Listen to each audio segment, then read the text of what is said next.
తిరుమల శ్రీవారి ప్రసాదం తయారీకి గత ప్రభుత్వం నెయ్యికి బదులుగా జంతువులను వాడారని తీవ్రమైన ఆరోపణలు చేసిన సీఎం నారా చంద్రబాబు నాయుడు గారు భక్తుల విశ్వాసం బలపరిచేందుకు తిరుమల ప్రసాదం విషయంలో నేను నా కుటుంబం ఆ దేవదేవుని సాక్షిగా ప్రమాణానికి సిద్ధంగా ఉన్నాం.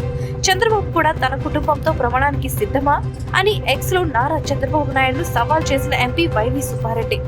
తిరుమల లడ్డు కూడా నాసి రకం. నాకైతే ఆశ్చర్యం వేస్తుంది. ఎన్ని కంప్లైంట్ చేసినా కడాన వెంకటేశ్వర స్వామి పవిత్రతను దెబ్బతీశారు. ఎన్నోసార్లు చెప్పాం. అక్కడ ఎంత దుర్మార్గంగా ప్రయత్నం చేశారంటే అంత దుర్మార్గంగా ప్రవర్తించారు. కడాన అన్న దానంలో క్వాలిటీ ఆఫ్ ఫుడ్ లేకుండా చేశారు. దేవుని దగ్గర పెట్టే ప్రసాదం అపవిత్రం చేసే విధంగా ఓసారి బాధేస్తుంది.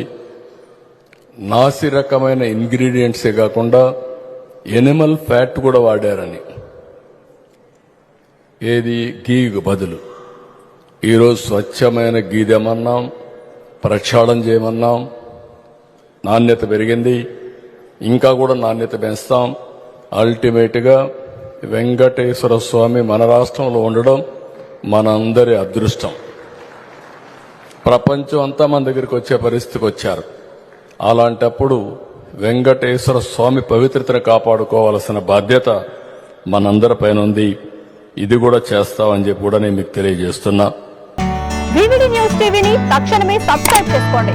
నోటిఫికేషన్ కోసం బెల్ ఐకాన్ క్లిక్ చేయండి. మరిన్ని అప్డేట్స్ కోసం ప్రతి ఒక్క కుటుంబానికి ఉచిత ప్రకటనలు వచ్చే విధంగా మీకోసం మీ ముందుకు వివిడి న్యూస్ టీవీని ఏపీ ఫైబర్ నందు 99వ ఛానల్ మరియు యూట్యూబ్ నందు వీక్షించెదరు.